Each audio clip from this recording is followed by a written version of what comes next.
passado pelo Mar Vermelho.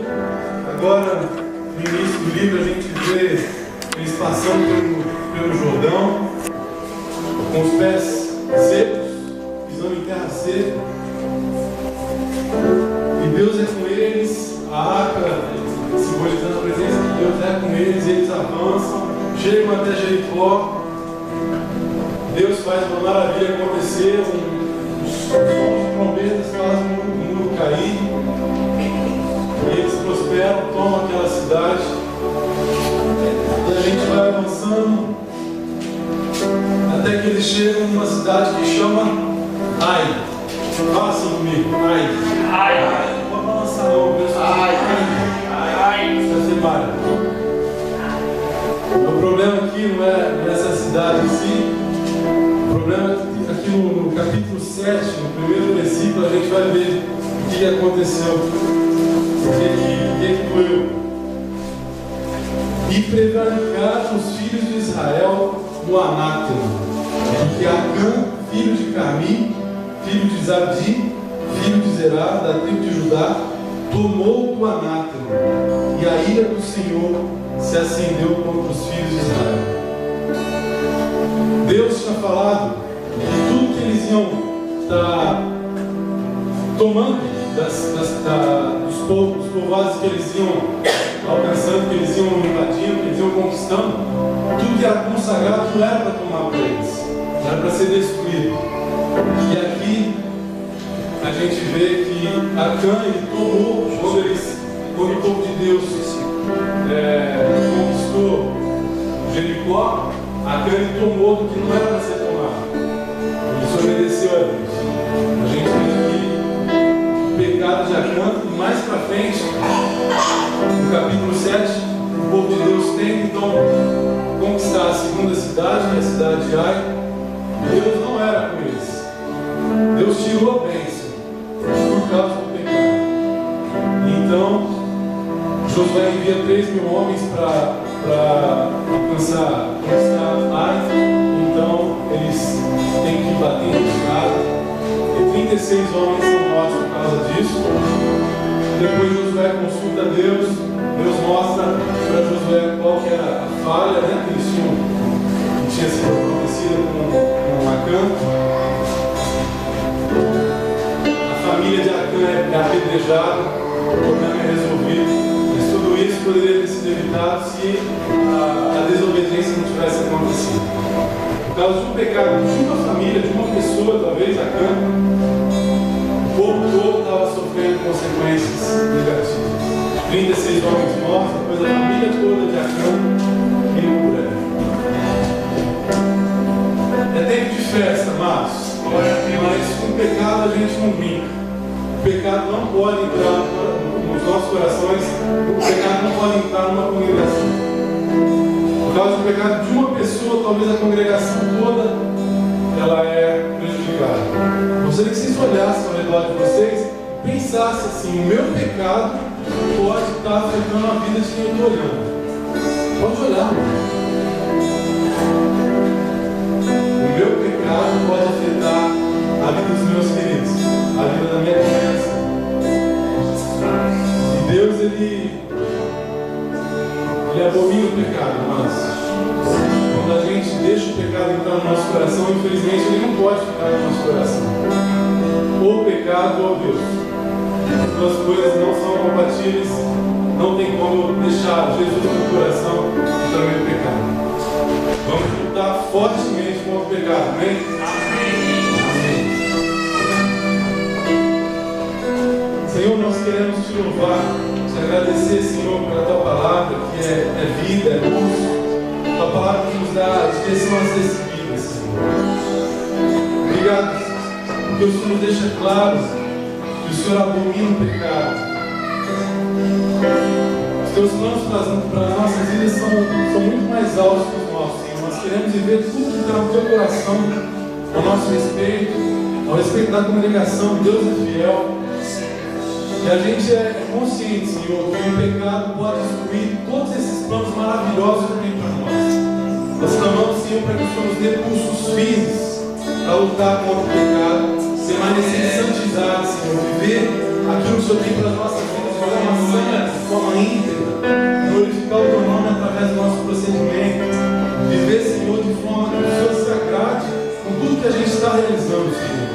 Ajuda a gente a permanecer na Tua presença, Senhor, e que o Senhor continue conosco, para que a nossa vitória seja certa, que o Senhor nos acompanhe em cada passo que a gente está dando, que o Teu nome seja glorificado em cada um deles, Pai.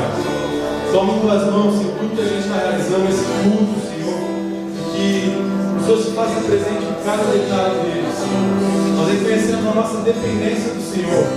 Nós faremos o que for preciso para que o pecado não acabe as nossas vidas, mas nós reconhecemos que nós dependemos do Senhor. É do Senhor que vem a nossa vitória. Ajuda a gente a permanecer, Senhor, permanecer na Tua presença. Que o Senhor tome nas Tuas mãos, Senhor, as nossas vidas e nos conduza, Senhor, à terra prometida, a terra, Senhor, que manda leite e mel. Ajuda a gente a experimentar tudo aquilo que o Senhor tem preparado para nós, Pai. Nós te agradecemos por esses novidades, por esses deleites que o Senhor tem preparado à nossa frente. Nós te agradecemos, te louvamos e pedimos que o Senhor continue, Senhor, nos conduzindo. A gente se compromete, Senhor, a permanecer obediente, Pai. Ajuda a gente. Nós reconhecemos que nós dependemos da Tua bênção, dependemos, Senhor, da Tua presença no nosso coração. Confiamos que o Senhor nos ajudará em cada passo. Em nome de Jesus. Em nome de Jesus.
Santo. A Ti, Senhor Jesus, a honra e a glória, Senhor. Porque o Senhor é o fogo santo que há de nós. O Senhor é o Deus Santo. O Senhor é, Pai, o Deus Santo. E nós queremos declarar que o Senhor é o Deus Santo com todo o nosso coração. Adore you.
verdade que o Senhor conquistou na cruz.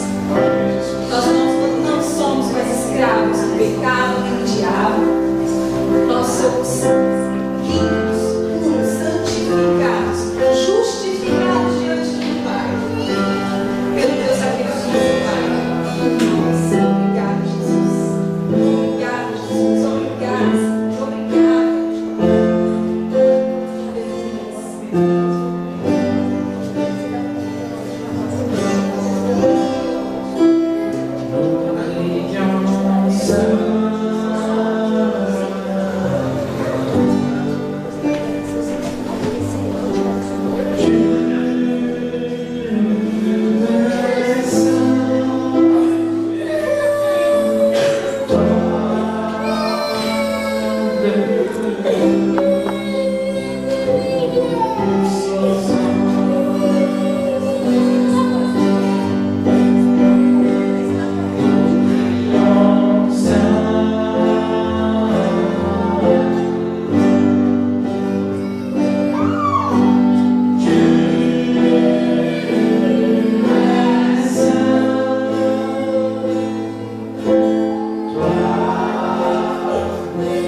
Senhor Jesus, o Senhor disse: deixai vir a mim os pequeninos, porque deles é o reino de Deus.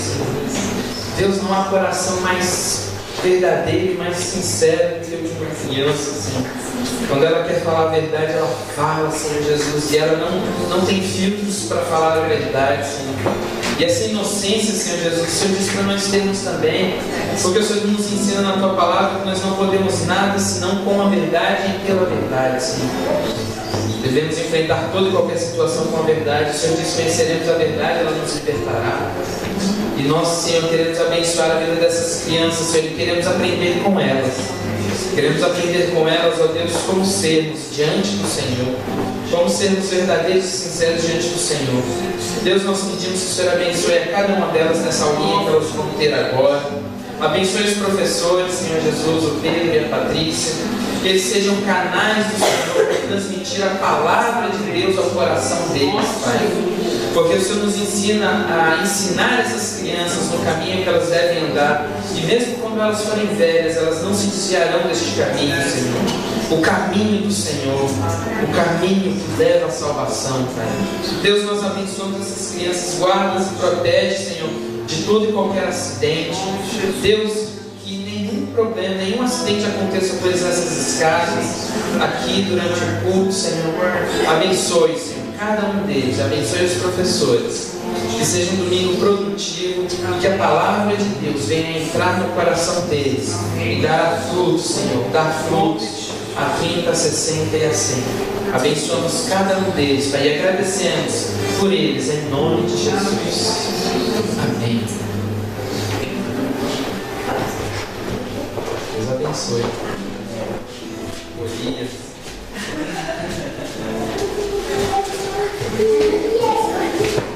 Mas, abra a Bíblia em Apocalipse.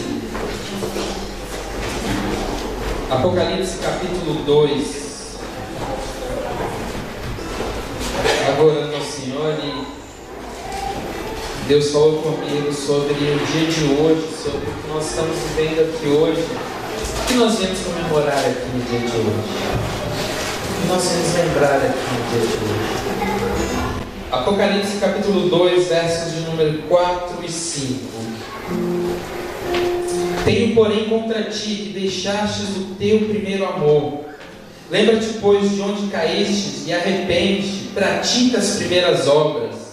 Pois quando não virei brevemente a ti e tirarei o teu lugar do teu castiçal, se não te arrependeres. Senhor Jesus, a tua palavra viva, eficaz, mais penetrante do que espada alguma de dois gumes, Senhor, apta, Senhor, para discernir as intenções do coração. Vai, Senhor Jesus, até as divisões da alma e do espírito, das juntas e das medulas, Pai. É a tua palavra que nos confronta nesta manhã, Senhor. Que eu seja apenas um instrumento, Senhor Jesus, que eu seja apenas um canal.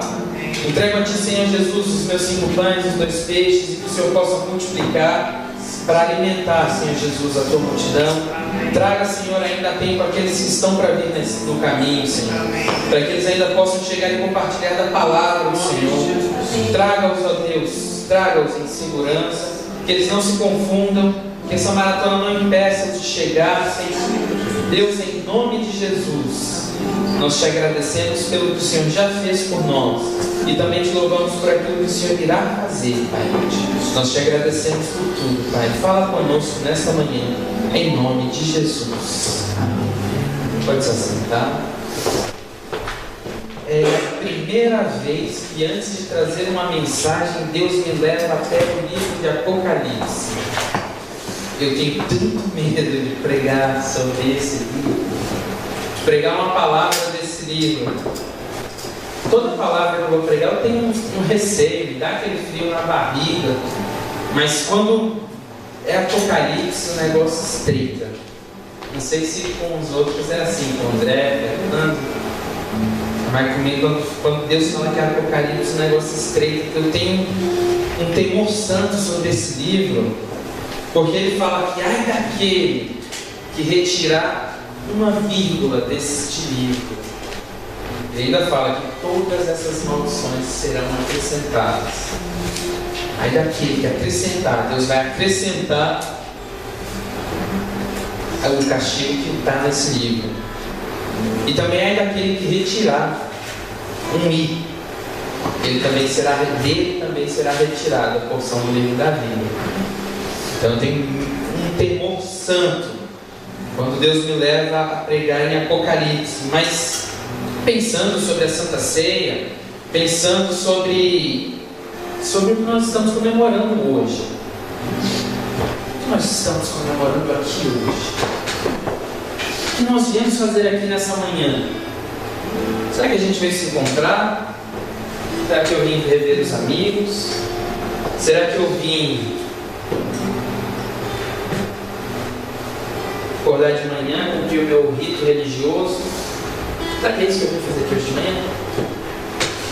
Eu lembro quando eu aceitei Jesus, naquele tempo, isso em 2002, final de 2001, não, em maio de 2001. Eu lembro quando eu aceitei a Jesus, assim, meu coração ele queimava tanto por estar na presença de Deus que eu não podia ver a porta da igreja aberta para entrar. Era escola dominical de manhã e eu estava lá. Era campanha de oração às 6 horas da manhã e estava eu lá. Daqui o Alan não me deixa mentir, não foi nessa época. Eu levantava cedo, o pastor marcou 30 dias de oração, 6 horas da manhã lá na igreja. Estávamos lá, 6 horas da manhã, estava todo mundo lá na porta da igreja. E eu lá, feliz da vida, clamando, Deus, eu quero a tua presença, eu quero o Espírito Santo. Estava queimando naquele amor. Só que à medida que o tempo foi passando, esse amor também foi esfriando. Alguns chamam de amadurecimento, né? Não, é porque a gente é menino quando aceita Jesus, ainda é leitinho que a gente tem que se alimentar. Como o apóstolo Paulo fala, vocês ainda são crianças na fé, com leite eu estou alimentando vocês.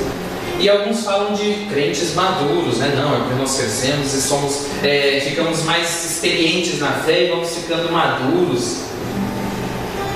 Só que existe um risco tão grande desse negócio de ser crente maduro, que às vezes a gente começa a ficar cri-cri demais, a gente começa a ficar questionador demais, a gente começa a raciocinar demais e questionar o agir de Deus. E enquanto que o agir de Deus é inquestionável, o agir de Deus, a gente não põe à prova o agir de Deus. Então aqui Jesus está falando para uma igreja que é uma igreja madura, uma igreja que havia vivido momentos sublimes na presença de Deus.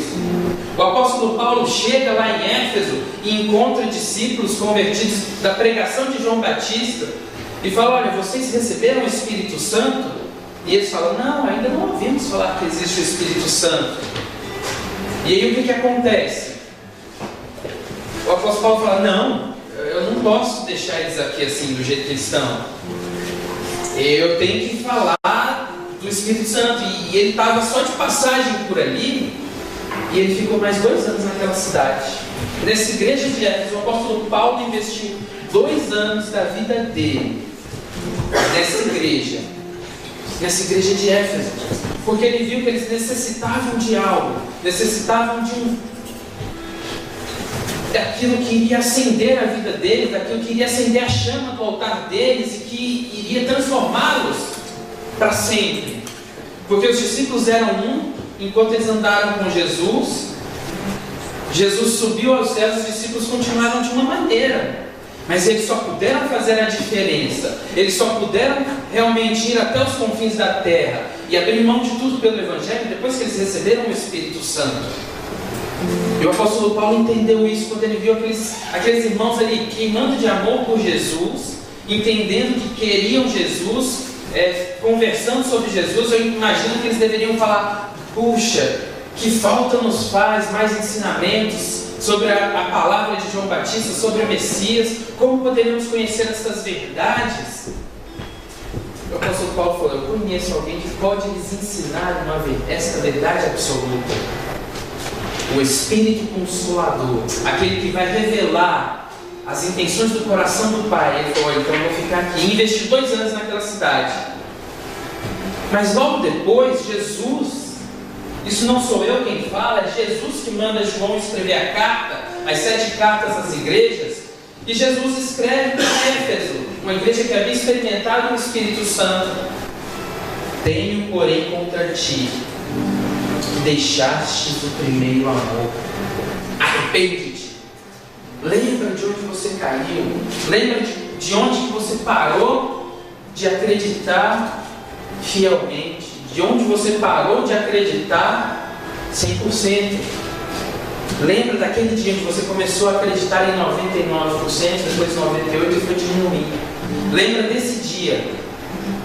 Lembra desse dia. E se arrependa. E é interessante nós entendermos que Jesus, ele não está falando não está dando essa mensagem para a igreja para condenar a igreja, para mandar todo mundo para o inferno. Não. Jesus está falando como uma advertência para que eles lembrem do primeiro amor. Porque Jesus deixou um ministério muito importante aqui na terra. Ele dividiu esse ministério com a gente. Você lê em João capítulo 3, versículo 17. Veio não para condenar o mundo, mas para que o mundo fosse salvo por ele. Jesus veio para trazer a salvação ao mundo e deixou um ministério aqui. Ele começou, muitos dizem, com a transformação da água em vinho, para mostrar que o ministério maior dele, enquanto ele estava aqui na terra, era a transformação. E esse ministério é única e exclusivamente de Jesus. O ministério da transformação é só de Jesus. O ministério que ele deixou para nós aqui na terra é o da reconciliação. Jesus deixou para nós o ministério da reconciliação. Eu não transformo a vida de ninguém, você não transforma a vida de ninguém. Você traz uma palavra de reconciliação para que ela volte para Deus e Deus transforme a vida. Jesus transforma a vida. Nenhum ser humano pode transformar a vida de ninguém. Por mais que a gente pregue, por mais que a gente fale, nós podemos apresentar a porta. Entrar é com a pessoa. E uma vez que ela entra, Jesus toma conta e transforma.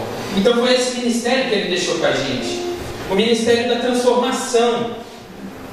E olha que interessante que o apóstolo Paulo nos ensina na carta que ele escreveu à igreja de Coríntios, a segunda carta, no capítulo 5, a partir do versículo 14, ele diz: porque o amor de Cristo nos constrange, julgando-nos assim: se um morreu por todos, logo todos nós morremos.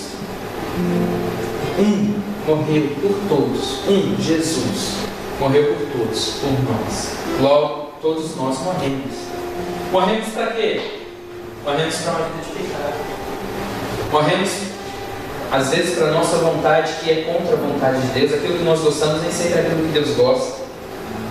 E aí ele diz que ele morreu para que os que vivem, nós, não vivam mais para si, mas vivam por ele. Aquele que morreu por nós. Entenda que com Cristo, o ministério da transformação que Cristo faz em nossas vidas não é exterior. Não começa de fora. Não começa na roupa que você vai passar a usar para vir para a igreja, um terno e uma gravata. Não começa no enfeite que você vai ter debaixo do braço, a Bíblia.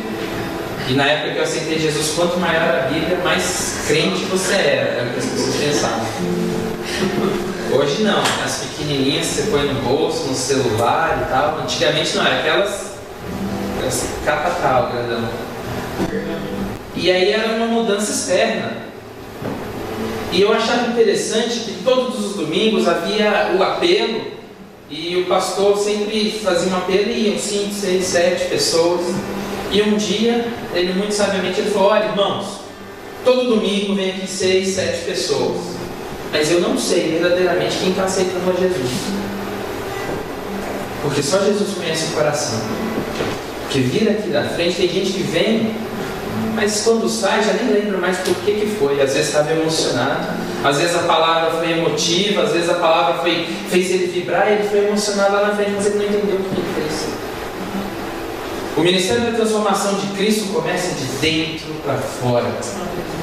Jesus começa a resolver os teus problemas internos. Existe uma palavra por aí que diz: venha para Jesus e você não terá mais problemas. Venha para Jesus e Jesus vai resolver seus problemas financeiros. Você não vai mais passar dificuldades. O dia que você ouvir isso, é mentira.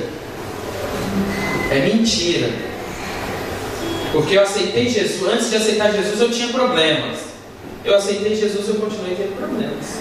Eles não mudaram. A diferença é que Jesus começou a trabalhar aqui dentro. Eu comecei a resolver problemas aqui dentro. Problemas internos. Problemas comigo. E é isso que Deus faz com cada um de nós. Nós passamos a saber quem nós somos. Passamos a entender quem Jesus é. Passamos a entender quem é Deus. E aí tudo começa a mudar nas nossas vidas. É de dentro para fora. É uma mudança interna. Nós começamos a nos aceitar. Nós começamos a entender: puxa, eu sou pecador. Não há nada de bom em mim. Tudo que há de bom em mim vem de Deus, provém de Deus, porque é o meu espírito que busca comunhão com o Espírito de Deus. E o meu espírito veio de Deus. Se eu deixar que a minha carne fale alto, eu só vou fazer coisas erradas. Se eu alimentar a minha carne, mais eu alimento, mais ela vai se tornando insaciável. Ela está faminta o tempo inteiro. A carne, ela quer alimentos rápidos, fast foods. Tudo aquilo que pode vir para a carne, que é rápido e satisfácil, ela vai querer. Se eu deixar a minha carne alimentar, a minha vida vai só esfriando e o meu primeiro amor vai desaparecendo. E é isso que Jesus faz quando ele entra nas nossas vidas. Ele começa a resolver essas questões internas que nós temos. Gente, já parou para pensar quanto nós somos questionadores? O quanto que a gente questiona as coisas de Deus? Já parou para imaginar o tempo que a gente perde questionando Deus em algumas áreas? Às vezes eu fico me perguntando: Deus, olha, Tanto tempo que eu perco pensando nas coisas, e nas coisas que às vezes nem é para a glória de Deus. Às vezes eu fico me perguntando: Deus, qual que é a motivação de eu ir para a tua casa? Qual que é a motivação de eu ir para a igreja, Deus? Por que eu levanto cedo no domingo? Qual que é a minha motivação? Qual que é a minha motivação em servir a Deus? Qual que é a minha motivação em pregar o Evangelho? Eu assisti a biografia do Billy Graham, o tanto de alma que aquele homem alcançou, os lugares onde Deus fez esse homem andar, as pessoas com quem Deus colocou ele para frequentar. O homem frequentava as casas dos presidentes do país dele, ele frequentava os palácios dos outros líderes, dos outros estados, dos países onde ele ia pregar. Deus colocou ele num lugar de muita honra. E eu querendo: Deus, eu quero pregar o Evangelho, eu quero fazer cruzadas assim como ele. E na mesma hora o Espírito Santo veio no meu coração: para que você quer? Você quer para receber os títulos honoráveis que ele recebeu? Você quer para ter a vida financeira tranquila que ele teve? Qual que é a tua motivação? Isso o Espírito Santo falando comigo. Se a tua motivação foi ir atrás dos perdidos, aqueles que ninguém dá nada por eles, trazer eles de volta para o caminho, aí a tua motivação está certa.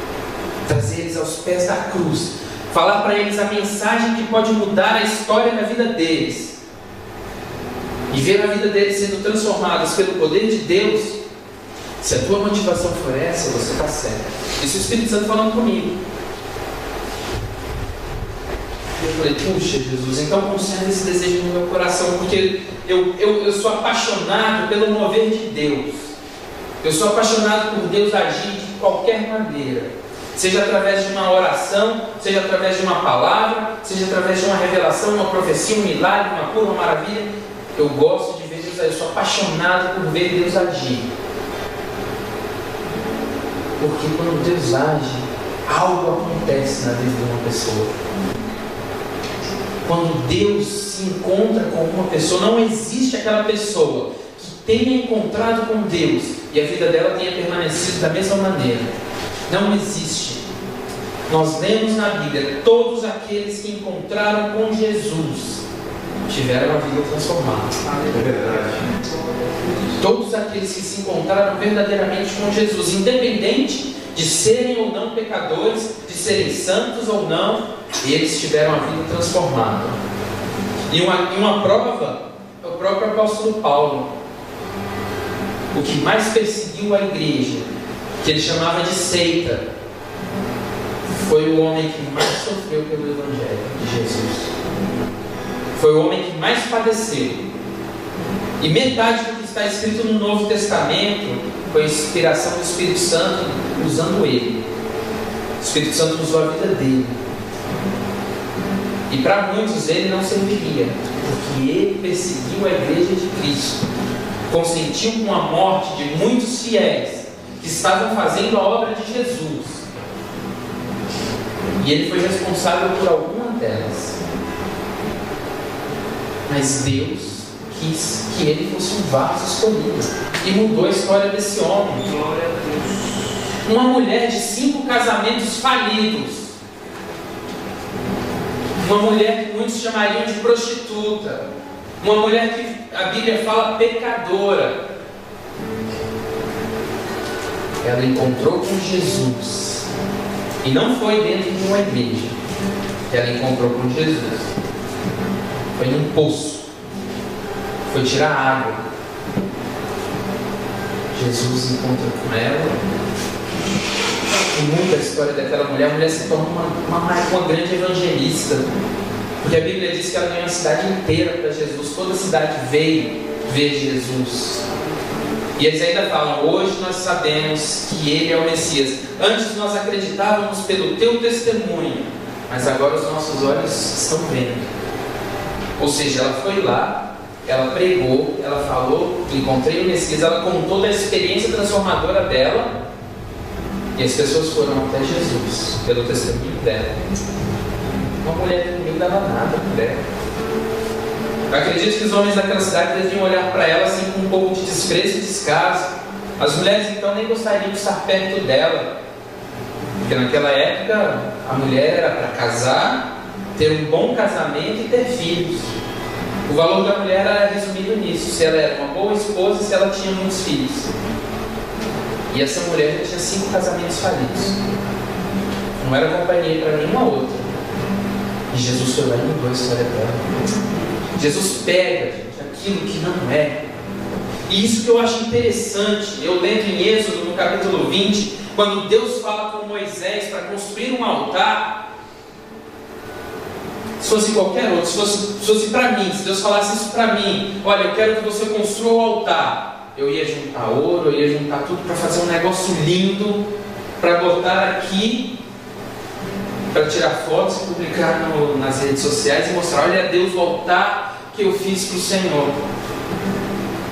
E Deus vira para Moisés e fala: se você for fazer um altar de pedra, não trabalhe na pedra, pega ela bruta e coloca no altar, porque os teus materiais iriam profanar o meu altar. Êxodo capítulo 20, versículos 24 e 25. Pode ler em casa. Deus faz um negócio desse, eu lendo, eu passei a semana inteira: Deus, por que o altar tinha que ser de pedra bruta? Não foi? Fiz essa pergunta 5 vezes para essa senhora aqui. Coitada, de vez em quando eu faço umas perguntas meio assim. Só Jesus. Eu passei a semana inteira: Deus, por quê? E aí Deus me fez lembrar de um outro texto que está na carta de Paulo aos Coríntios, onde ele fala: nós temos um tesouro em vasos de barro, para que a glória seja dada a Deus e não aos homens. E eu pensei: Deus, mas o barro é feio. O barro é muito feio, Deus. Não tem beleza num vaso de barro. Ele é daquela cor, ele é... Você faz a forma, mas não tem muita beleza. E ele é até barato, comprar um vaso de barro. Eu falei: Deus, por que não podia ser uma coisa mais trabalhada, mais bonita? Por que o altar também não podia ser uma coisa mais trabalhada, mais bonita? E aí Deus me falou: porque eu uso as coisas pequenas, desprezíveis desta terra, para poder mostrar para aqueles que se acham que sem mim eles não são nada. Eu pego as coisas pequenas que ninguém dá valor e eu transformo em tesouros. Eu pego aquilo que ninguém se importa e eu coloco em lugares de honra. Porque tem muita gente se achando, porque é inteligente, porque tem faculdades, mestrados, doutorados, pós-doutorados, e acham que podem todas as coisas, e querem caminhar sozinhos, sem Deus, querem caminhar pelos próprios entendimentos, querem ensinar a Deus como agir, a Deus como fazer. E Deus pega as coisas simples e frágeis e usa com poder e autoridade. Vocês já foram naquelas igrejinhas do interior, onde tem aqueles tiozinhos que mal sabe ler a Bíblia, lê tudo errado, mas quando ele abre a boca, gente, não dá para aguentar de tanto poder que sai da boca desse homem. A palavra é viva. A palavra é viva quando sai da boca de uma pessoa dessa, porque ela entende que tudo na vida dela é Deus. Ela nem procura palavras lindas e maravilhosas para impressionar ninguém, porque ela não está ali para impressionar ninguém. Ela está ali para impressionar o dono da casa, Deus. Ela está ali para glorificar o nome de Deus.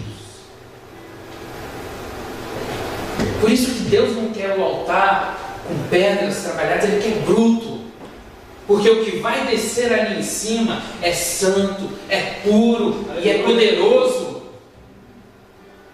E se é um altar de ouro, quando o fogo descer, derrete. Porque o fogo, quando ele chega a uma determinada temperatura, ele vai derreter o ouro. O ouro não vai aguentar para sempre. Vai chegar a uma determinada temperatura em que ele derrete. E você acha que o poder de Deus, o fogo de Deus, é um fogo qualquer? Não, Deus coloca na rocha, porque a rocha aguenta. Aleluia. Então você quer erguer um altar na tua vida para Deus? Coloca na rocha.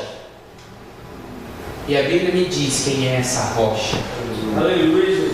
Coloca o teu altar na rocha firme, na rocha que não muda, na rocha que segura, na rocha que é Jesus. A rocha eterna, aquela rocha em que não há sombra de variação, em que há firmeza, em que há constância. Coloque-se naquele altar. Aleluia. Coloque-se no altar de Jesus. E Deus fala: olha, eu coloco em você barro. E é interessante ver que do pó da terra, do barro, Deus criou o homem. Deus criou nós, do barro. E aí ele fala: olha, dentro desse vaso de barro, eu vou colocar um tesouro precioso, para que esse vaso de barro não se ache demais, para que esse vaso de barro não se glorie, mas que ele entregue a mim toda a glória. Ele coloca um Espírito Santo no vaso de barro. Glória a Deus. E é interessante a gente ver que as coisas que são colocadas dentro dos vasos de barro, elas são conservadas durante mais tempo. Quem já tomou água de moringa? Ou água de filtro de barro? Ela fica fresquinha. Agora quem já tomou água de jarra de cristal?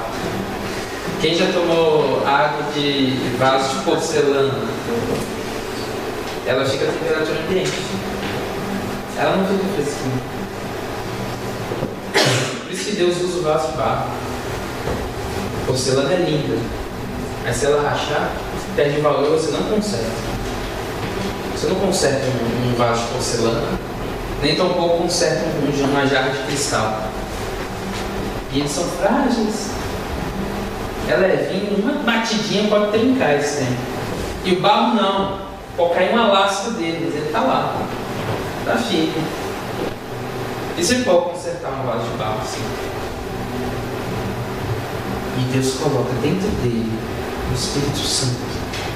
E aí o Espírito Santo fica fresquinho, fica sempre, que gostoso. Aleluia. É por isso que quando o vaso de barro abre a boca, águas vivas saem de dentro dele. Aleluia. Vida sai de dentro do vaso de barro. Porque ele é de barro, ele é simples. Não tem muita complicação no vaso de barro. E o Evangelho de Deus é da mesma maneira. O Evangelho de Jesus, ele é muito simples. A gente aqui de vez em quando tem que complicar para entender. Porque as coisas de Deus são tão simples que a gente custa acreditar que é tão simples assim. Gente, de trocentas leis que existiam, mais de 600 leis que existiam, Jesus pega e fala: gente, pega a cabeça decorando esses treinando. Fala o seguinte: guarda duas. Guarda só duas leis. Lei número 1: ame a Deus. Aleluia. De todo o teu coração, de todo o teu entendimento, de toda a tua alma, de todo o teu ser. E o próximo é semelhante a esse: ame o teu próximo como eu vos amei. Porque Jesus diz em João capítulo 13: novo mandamento vos dou, que ameis uns aos outros como eu vos amei. Que a gente anda dizendo por aí: ama o próximo como a ti mesmo, né? Eu amaria a Vanessa como eu me amo. É tendencioso. É tendencioso. E é limitado. Mas agora, amar a Vanessa como Jesus ama a Vanessa é ilimitado e incondicional. Porque nosso amor, o amor com que eu me amo, de vez em quando eu não me suporto, de vez em quando eu tenho raiva de mim, das besteiras que eu faço, das enrascadas que eu me meto. E Deus não, independente dos meus escorregos, independente das minhas enrascadas, Ele me ama, ponto. Entenda isso: Deus te ama, ponto. Não tem complicação, não tem que enfeitar, não tem que inventar. Deus te ama, ponto. Uma frase simples: Deus te ama. Ah, mas eu pequei. Deus te ama. Mas eu errei. Deus te ama.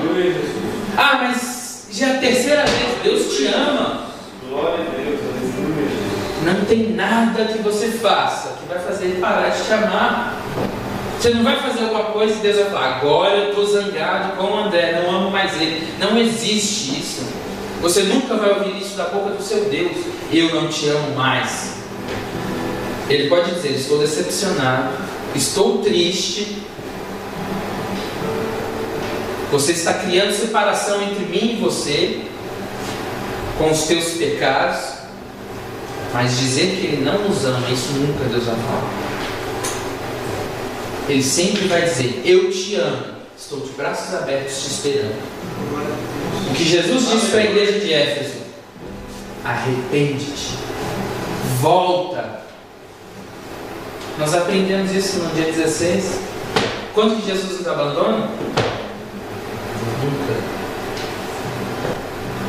Jamais te deixarei, jamais te abandonarei. Não é isso? Quando que Deus vai nos abandonar? Nunca. Quando que Deus vai deixar de nos amar? Nunca. Aleluia. Hoje nós estamos comemorando uma das maiores provas de amor que Deus poderia ter dado por nós. A Bíblia diz em Romanos que nisto Deus prova o seu amor para conosco, em que sendo nós ainda pecadores, Jesus Cristo morreu por nós. Aleluia. Que prova de amor maior que essa? Olha como que a transformação vai acontecendo. Quando você entende esse amor que Ele tem por você, as suas questões internas começam a perder importância. Elas começam a ser menos importantes na sua vida. Você passa a valorizar muito mais esse amor que Ele tem por você. E quando você se sente amado, quando você se sente cuidado, quando você se sente protegido, você corresponde muito melhor às expectativas de quem está te amando. Entendeu a lógica? Para de tentar não pecar. Para de tentar ser santo. Para de tentar ser perfeito. Para de tentar lutar com as suas próprias forças. Você nunca vai conseguir. Não é nem por força, nem por violência, mas pelo Espírito. Aleluia. Entenda o amor de Deus sobre a sua vida, e aí sim você vai corresponder muito melhor a esse amor. Porque o amor de Deus nos constrange. É constrangedor você falar: Deus, o tanto que eu errei, o tanto que eu pequei, e o Senhor continua me amando. Ah, Deus, eu quero corresponder a esse amor de uma maneira diferente. Me mostra, Senhor Jesus, o que há em mim que não te agrada. E eu tenho a certeza que através do Teu Espírito Santo as coisas irão mudar. E tenha certeza, crente, vai mudar. Quando você entender esse amor, toda a humanidade, todo o humanismo some, desaparece. Porque nós tentamos humanizar demais o Evangelho, tentamos humanizar demais a maneira de Deus agir. Deus está acima de tudo. Deus está muito acima da minha sabedoria. Nunca, por mais que eu estude, por mais que eu busque, eu vou conseguir entender Deus. E isso prova que Ele é Deus. Isso prova que Ele é infinito. Isso prova que Ele é o Todo-Poderoso e que eu sou pó da terra. Porque o mais sábio dos sábios não chega nem a poder se comparar com a sabedoria de Deus. Aleluia, Jesus. Glória a Deus. Um grande sábio vira no final da vida e descobre: só sei que nada sei. O cara passa a vida inteira estudando, buscando nas filosofias, para chegar à conclusão de que ele nada sabe. Para chegar à conclusão de que o que ele conhece ainda é muito pouco diante da infinidade que existe no universo. Os homens vão viver construindo telescópios para tentar descobrir tudo que tem lá para cima. Vai continuar criando submarino para tentar descobrir tudo que tem aqui para baixo. E não vai conseguir, vai passar a vida inteira e não vai conseguir. E a minha Bíblia diz que essas águas todas que o homem constrói submarinos cabem assim. Glória a alma da família. A minha Bíblia diz que essas estrelas e galáxias que o homem tenta descobrir com suas naves espaciais e telescópios, Deus chama cada um pelo nome. Aleluia. Eu posso humanizar Deus? Nunca. Posso padronizar o agir de Deus? Jamais. Mas devo sim entender o seu amor, sua infinita graça e misericórdia para comigo. E aí a minha vida vai mudar. Porque eu vou corresponder a esse amor muito melhor do que eu poderia corresponder com a minha sabedoria humana. Amor se corresponde com amor. Assim como a esposa amada retribui o amor do marido, a noiva retribui o amor de Jesus, nós retribuímos o amor de Deus quando entendemos e sentimos o seu amor em nós. E nós só poderemos transbordar esse amor para as outras pessoas quando entendermos que Ele está em nós e passarmos a viver esse amor. Hoje nós estamos vivendo e comemorando este amor. Estamos comemorando esse lindo ato de amor. A Santa Ceia do Senhor. Meus amados, essa mesa está linda, está bem produzida. A Dani e a Patrícia se empenharam em ir lá na floricultura comprar rosas. A Carol se empenhou junto com o evangelista André a cortar o pão e servir aqui. Nós nos empenhamos em enfeitar tudo. Mas nada disso teria sentido se o dono da festa não estivesse aqui. Nada disso importaria se o dono da festa não estivesse aqui. E glória a Deus que Ele está. Glória a Deus. Hoje nós estamos aqui porque o dono da festa está. Aleluia. Jesus está no nosso meio. Jesus está conosco. E aí tudo muda, tudo passa a ter sentido. Essa mesa passa a ser um banquete. Nós vamos estar agora participando de um sacrifício que nos trouxe vida. Nós vamos estar participando de um sacrifício que nos trouxe a salvação. Nós vamos estar agora participando de um sacrifício que nos deu a coisa de mais importante que nós poderíamos receber em toda a nossa história: o perdão. Nós recebemos o perdão. Imagina, os nossos pecados foram perdoados. Nós iríamos para o inferno. Não restava outra coisa se não fosse o inferno para mim.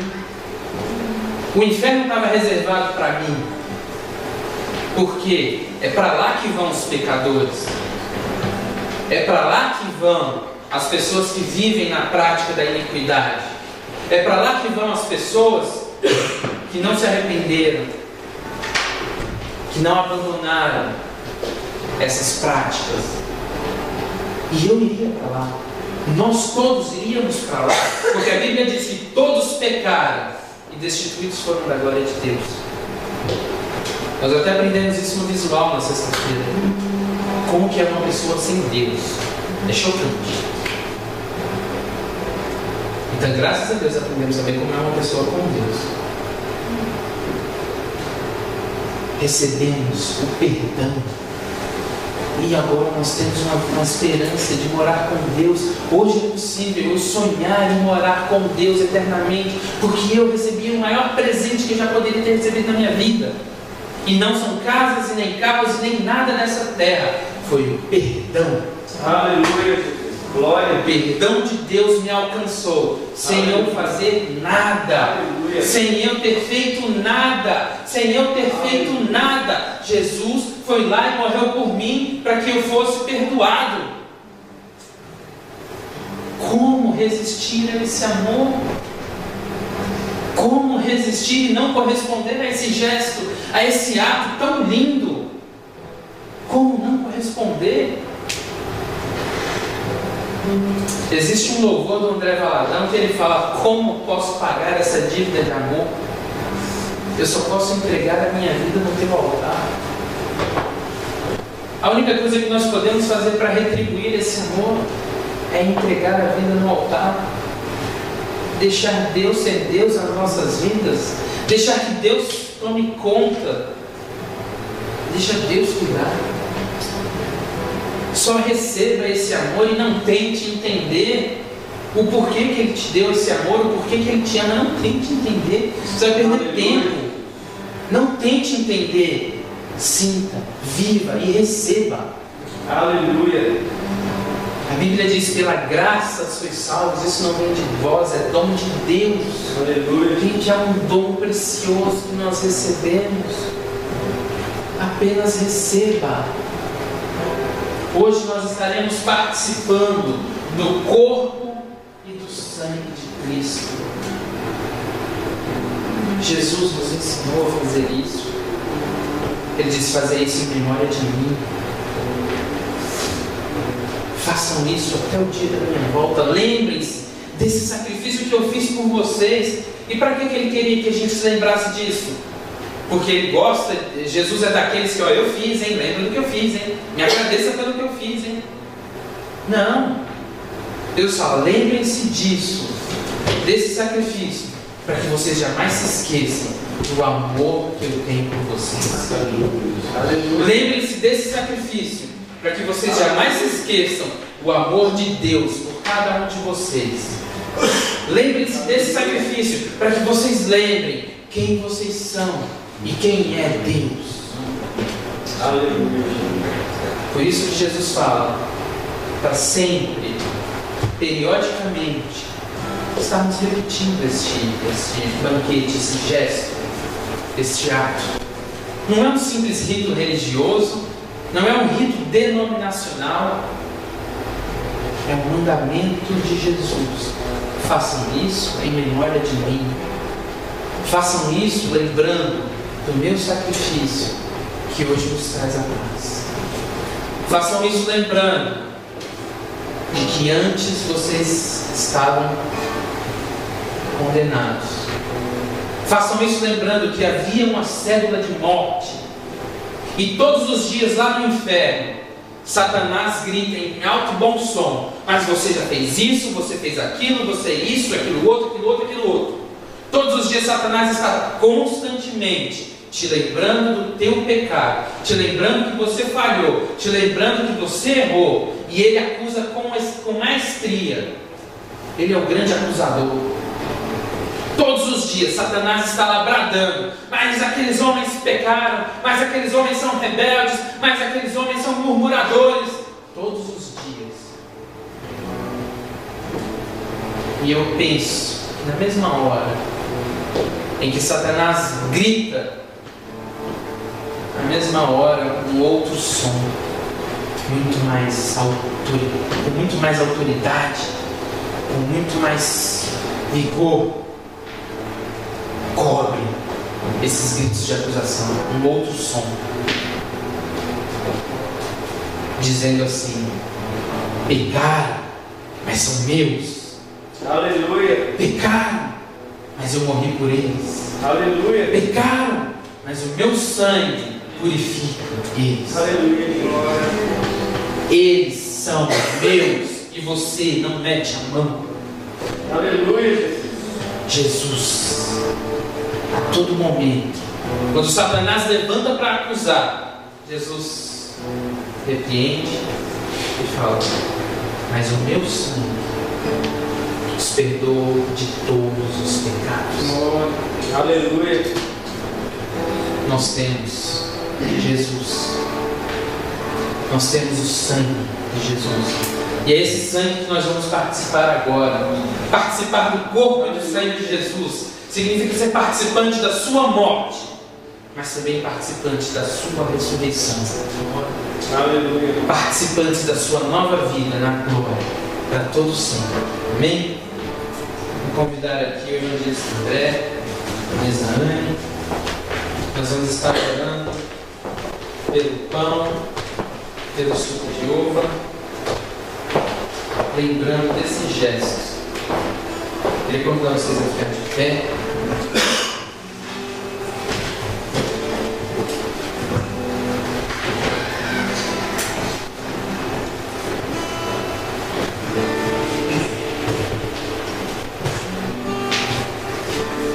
Glória a Deus. Feche seus olhos. Senhor, Senhor, nós te louvamos, Pai, que Tu és santo. Glorificamos, ó Deus, por cada gota de sangue que o Senhor derramou por nós, como um mandamento, ó Deus, que o Senhor nos deixou. Nós queremos participar, ó Deus, do corpo e do sangue do Senhor. O Senhor mesmo disse, ó Deus, em João 6, que aquele que não come da tua carne, não bebe do teu sangue, não tem parte contigo, Senhor. Nós queremos consagrar, ó Deus, este suco em nome de Jesus. E a partir deste momento, ó Deus, ele passa, Deus, a nos representar o teu sangue que foi vertido na cruz do Calvário. Obrigado por teu sangue, Deus, precioso. A palavra diz que não foi com ouro e nem prata que tu nos compraste, que tu nos resgatastes das nossas vãs maneiras de viver, mas foi através do sangue de Jesus. Nós consagramos esse suco. Aleluia. E agora no teu nome. Amém. Aleluia. Senhor, nós queremos a tua presença, Senhor. E representa, Senhor, teu corpo rasgado ali na cruz do Calvário, Senhor. Aleluia. Já perdoa os nossos pecados, Deus. Nós queremos te glorificar, Jesus, te agradecer mais uma vez por esse sacrifício tão puro, tão perfeito pela cruz, Senhor. Aleluia. Em nome de Jesus, que neste pão, neste momento, Senhor, que representa o teu corpo aqui, venha nos trazer vida, Senhor, renovo, Pai. Venha trazer transformação no nosso interior, ó Deus, em nome de Jesus. Nós possamos, neste dia, Senhor, retornar, Senhor, aos teus pés, refazer a nossa aliança, Deus, voltar ali onde nós caímos, ó Pai, e recomeçar uma nova vida contigo, Senhor, em nome de Jesus. Aleluia.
Ouço teus passos ao caminhar, sinto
mundo foi servido.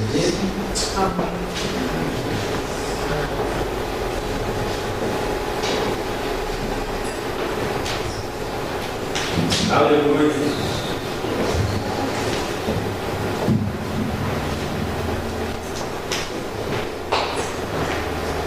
A Bíblia nos ensina que o que nós recebemos do Senhor, nós também devemos compartilhar. Na noite em que Jesus foi traído, tendo partido o pão e dando graças, e dando aos discípulos, ele disse: comei, este pão é o meu corpo, que é partido por vós. Fazer isso em memória de mim.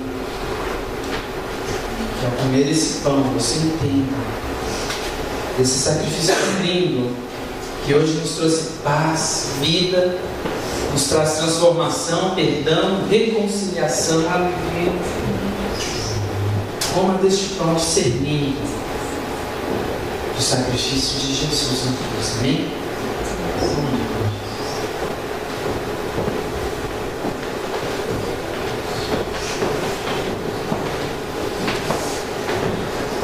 Aleluia.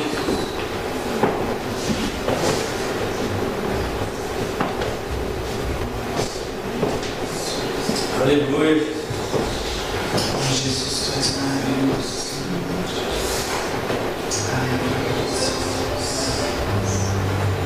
Semelhantemente também, Jesus tomou o cálice, deu aos seus discípulos, dizendo: tomai todos. Aleluia. Esse é o meu sangue, o sangue da nova aliança, o sangue que é derramado por vós pela remissão dos pecados, para que vocês tenham vida, para que vocês tenham uma viva esperança, para que vocês tenham a certeza de que estarei com vocês todos os dias, e que um dia eu voltarei para buscar vocês. Aleluia. E que um dia vocês estarão comigo eternamente.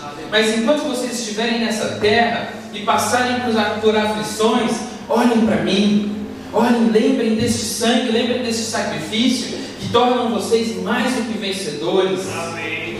Que tornam vocês vencedores, porque a cédula que estava contra vocês foi rasgada, porque a condenação sobre a vida de vocês não existe mais. Lembrem-se disso. Cada vez que vocês fizerem isso, façam em memória de mim, para que tenhamos comunhão, para que sejamos um, assim como eu sou um com o Pai. Aleluia. Para que vocês tenham vida e a tenham em abundância. Lembrem-se disso. Quando se sentirem tristes, derrotados, quando se sentirem fracos e desanimados, lembrem-se disso. Lembrem deste sangue, o sangue da nova e eterna aliança. Eu faço uma aliança com vocês. Vocês querem fazer uma aliança comigo? Disse Jesus aos seus discípulos. Eu faço isso em memória de mim. E é interessante que nós somos poucos e isso dá para fazer. O cálice que simboliza a comunhão entre nós e Jesus também simboliza a comunhão entre nós e os nossos irmãos. Troca o cálice com alguém e dê uma palavra de vitória, uma palavra de vida sobre essa pessoa.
Glórias a Deus. Glórias a Ti, Jesus. Aleluia. Amém.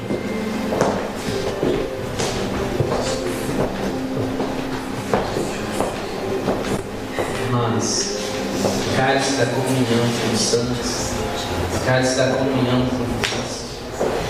Todas as vezes que a gente for fazer isso, que a gente não faça só por fazer, não seja um rito religioso, denominacional, mas que seja vivo, que essa comunhão, que esse espírito, que esse fogo que arde no teu altar jamais se apague, que esse primeiro amor jamais se extinga, que ao participar deste sangue nós sejamos verdadeiramente um com Jesus, com Deus, com o Espírito Santo e uns com os outros. Amém? Vamos clamar.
Nós queremos ser um coração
para sempre, para sempre, para sempre, para sempre. Aleluia.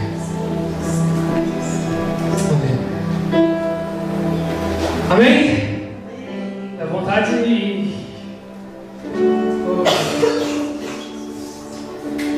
Glória a Deus. Quem compartilhar a palavra com os irmãos em Gênesis?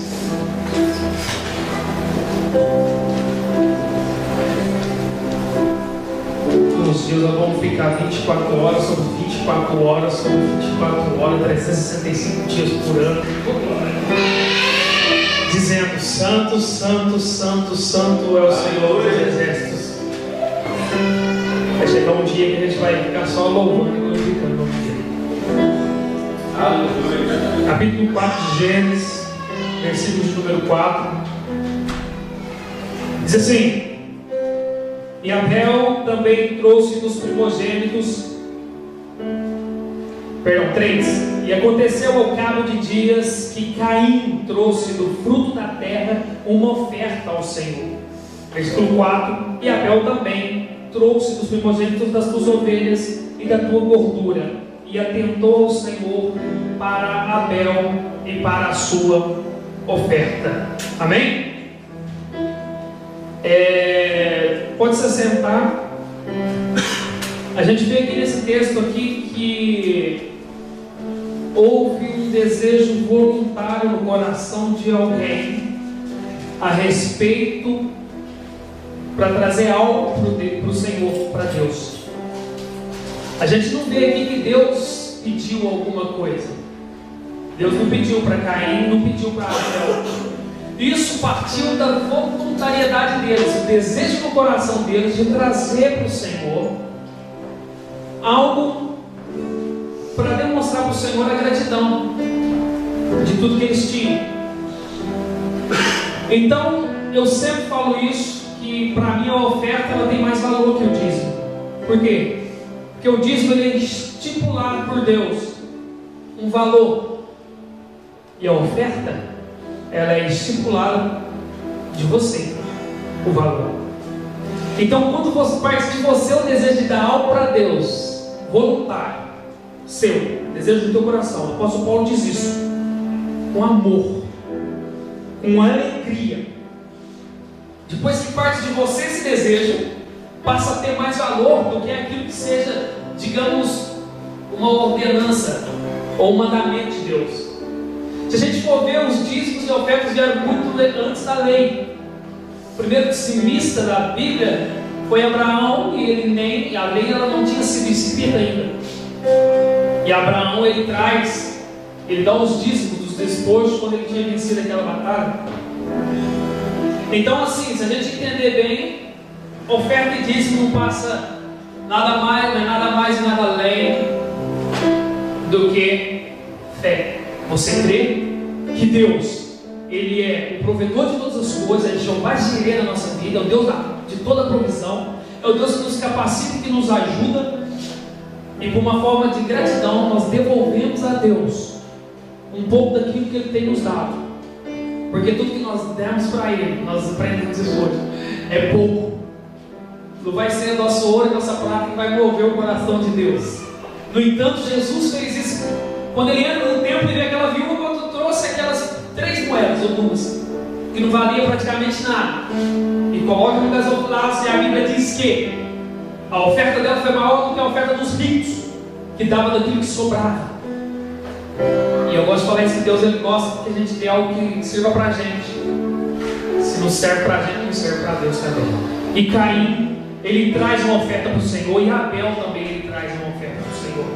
Então, assim, voluntariamente, Deus não pediu nada, eles trouxeram, eles tiveram o desejo no coração de trazer. Que sejamos assim, voluntários, e trazemos para o Senhor aquilo que nós temos, que nos vale alguma coisa, que nos valeu alguma coisa. E Deus ele se agrada daquele que dá com alegria. E a apóstolo Paulo ele diz que a gente colhe conforme a gente semeia. Aquele que semeia pouco, colhe pouco. E o mais interessante, ele diz que Deus dá a semente a quem semeia, e pão àquele que come. Isso quer dizer, você que semeia, Deus vai te dar muito mais, porque você que semeia, Deus vai te dar a semente, porque vai servir para você e vai servir para ofertar. Então não coma a semente, não coma a semente. Semente não é para comer, é para semear. Amém? E a Bíblia diz assim que como o sol, a chuva e a neve caem na terra e faz brotar, está lá em Isaías, assim Deus ele dá a semente ao que semeia e o pão àquele que come. Amém? Traga a sua oferta, os envelopes, traga o seu melhor, dê o seu melhor para Deus, porque o melhor dele ele nos deu. E eu glorifico a Deus porque isso é uma oportunidade que Deus nos dá de ser abençoado. Então vamos aproveitar essa oportunidade com alegria e com amor aquilo que Deus colocar no seu coração. Eu falei isso aqui na última vez. Não é o diabo que vai te colocar o desejo no seu coração de dar uma oferta. Não é o diabo, não. Tá bom? O diabo não quer que você oferte, na verdade. Não quer que nós ofertamos. Amém? E eu quero ser ofertante. Uma oração que eu tenho feito todos os dias da minha vida. Todos os dias. Virou uma reza. Deus me dê os tesouros escondidos dessa terra, que eu vou investir todo o meu dinheiro na obra de Deus. Todo o meu dinheiro. Falo isso diante de Deus, diante de vocês. A minha oração é que Deus me dê todos os tesouros dessa terra, e eu vou investir todo o meu dinheiro para a obra de Deus. Todo o meu dinheiro. Porque eu não olho para as coisas que estão nessa terra, porque nada nessa terra me satisfaz. Nada dessa terra me satisfaz. Nada dessa terra me satisfaz. Se satisfaz você está olhando para a coisa errada. Porque tudo que a gente vê que está nessa terra vai ficar corruptível. Amém? Dê tudo que você tem, porque Ele deu tudo que Ele tinha. Deus abençoe.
Aleluia.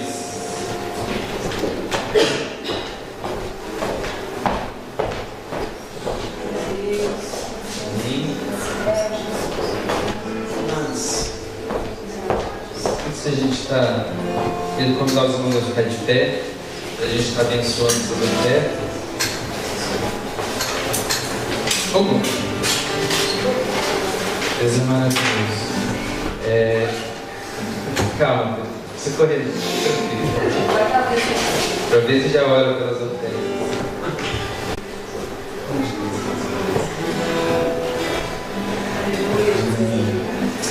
Meu Deus, meu Pai, nós queremos te agradecer pela oportunidade de ter aqui, Senhor. Nós queremos te agradecer pela oportunidade de contribuir na tua casa. Nós queremos te agradecer, Senhor, porque o Senhor tem agraciado a gente, abençoado a gente abundantemente, Pai. Obrigado por tudo aquilo, Senhor, que volta para a tua casa, Senhor, para a casa do teu tesouro. E eu te peço, Senhor, no nome de Jesus, continua abençoando a cada um, Pai, que pôde contribuir, que pôde dar o seu dízimo, que pôde participar dessa obra linda, Senhor. Senhor, nós te pedimos em nome de Jesus, abençoe todo esse tesouro que o Senhor colocou aqui dentro dessa caixa agora. Abençoe, Senhor, a vida do Michel, que está administrando o dinheiro hoje. Abençoe, Senhor, a vida dessa igreja, e que essa caixa transborde, Senhor, abundantemente, e que a gente possa também um dia, Pai, contribuir na vida de outras pessoas, de outras igrejas. Como ato profético, Senhor, eu declaro no nome de Jesus que os celeiros dessa igreja, de todas as pessoas que estão aqui dentro, Pai, vai transbordar no nome de Jesus. Glórias a Deus. Amados, amanhã, dia 3 de março, antes de estar falando do dia de amanhã, que é muito especial, só dar uns avisos rápidos. Domingo que vem, às 10 horas, estaremos todos aqui novamente, em nome de Jesus. Se Jesus não voltar para buscar a igreja, a gente vai estar aqui. Se Jesus voltar, a gente se encontra todo mundo no Chapéu Central, amém? Domingo que vem, às 10 horas da manhã, estaremos aqui. Sexta-feira agora, dia 7 de março, nós começamos os cultos das sextas-feiras. Então, às 20 horas aqui, nesse mesmo lugar, às 20 horas, sexta-feira, todas as sextas-feiras agora. Vai ser na sala lá de baixo, não é nessa sala aqui em cima. Vai ser numa sala lá embaixo, mas no mesmo endereço aqui, às 20 horas, dia 7 de março. Todas as sextas agora, às 20 horas, e todos os domingos, às 10 horas. Mais outros virão, em nome de Jesus. Amém? Agora sim, amanhã, dia 3 de março, não é somente uma segunda-feira qualquer. É a segunda-feira especial, porque tem uma irmã nossa que vai estar soprando velhinhas. E eu queria chamar aqui a Anne. A Anne tem sido, juntamente com seu esposo, uma bênção nas nossas vidas, nesse ministério. A Anne é Joana Batista, né? Tem umas mensagens que Jesus, em breve, a Joana Batista vai estar aqui, trazendo a palavra revelada de Deus, né? Amém. Queria que vocês estendessem as mãos, nós vamos orar abençoando essa grande mulher de Deus. Tem sido uma colaboradora desse ministério, tem sido uma bênção nas nossas vidas. Amém? Amém. Senhor Jesus, nós queremos, Pai, te agradecer, Senhor Jesus, por mais esse ano de vida que a Anne está completando, Senhor. Nós queremos, Senhor, agradecer porque até aqui o Senhor a ajudou, até aqui o Senhor a sustentou, e agradecemos porque o Senhor vai fazer muito mais na vida dela, Senhor. Deus, nós agradecemos pelo caráter que o Senhor tem forjado na vida dela, o caráter, Senhor Jesus, de Cristo. Nós podemos ver sim, Senhor Jesus, a tua luz, nós podemos ver sim, Senhor Jesus, a tua imagem, nós podemos ver, Senhor Jesus, características do Senhor na vida dela, Pai, porque ela é uma bênção. Senhor Jesus, nós queremos abençoar a vida dela, a vida do seu filho, Azaf, a vida do seu esposo, André, toda a sua família e familiares no Brasil, Senhor Jesus. Nós queremos abençoá-los, ó Pai, profetizar sobre a vida deles toda sorte de bênçãos, Senhor. Se as bênçãos, Senhor, tiverem juízos, elas vão correr atrás dela, Pai. As bênçãos vão ter que correr atrás da Anne para alcançá-la, Senhor, porque o Senhor vai colocar ela em lugares altos, em lugares de destaque, Senhor. E as bênçãos terão que correr para alcançá-las, Pai. Deus, que nunca se aparte dela, Senhor Jesus, a tua palavra, nunca se aparte dela a presença do Espírito Santo e a comunhão e a intimidade com o Senhor, Pai. Que mais e mais palavras o Senhor possa revelar a ela, mais e mais dons o Senhor possa conceder a ela, Pai. Unção, ousadia e autoridade, Senhor, para que onde ela bote a planta dos pés dela, onde ela pise, Senhor Jesus, o ambiente seja transformado, o ambiente mude, Senhor Jesus. Que a paz do Senhor e que a luz do Senhor venha transformar o ambiente onde ela pisar, Senhor. Que vidas venham serem lançadas aos pés da cruz, pessoas venham se arrepender dos pecados e confessar Jesus Cristo apenas pela presença da Anne, Senhor. Que a presença do Espírito Santo será tão grande no lugar onde ela entrar que as pessoas irão se converter, Senhor. Nós veremos, ó Deus, esses milagres, esses sinais acontecerem através da vida dela, para que o teu nome, Senhor, somente o teu nome seja glorificado. Muito obrigado, Senhor Jesus, pela vida dela, por quem ela é e por tudo que o Senhor fará na vida dela, em nome de Jesus. Amém.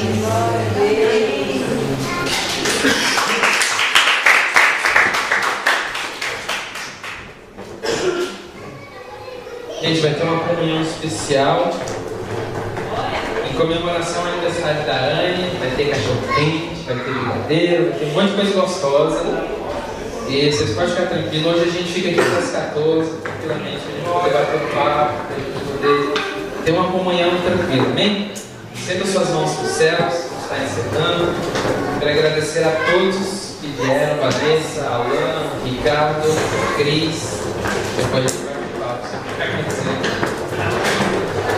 O amor de Deus, nosso Pai, a graça redentora e salvadora dos amados filhos de Jesus, as doces, maravilhosas, inconfundíveis e insondáveis consolações do Espírito Santo sejam com cada um de vocês. Que vocês tenham uma semana de vitórias, janelas, portas e janelas abertas dos céus. Que onde vocês pisarem os seus pés, o ambiente seja transformado. Que vocês sejam testemunhas de Cristo. Que o ministério da reconciliação esteja sempre com vocês. Que vocês sejam abençoados ao entrar, abençoados ao sair. E que a presença de Deus brilhe através da vida de vocês. Vão em paz, tenham uma semana abençoada no nome de Jesus. E que toda a igreja diga amém. Vai na bênção.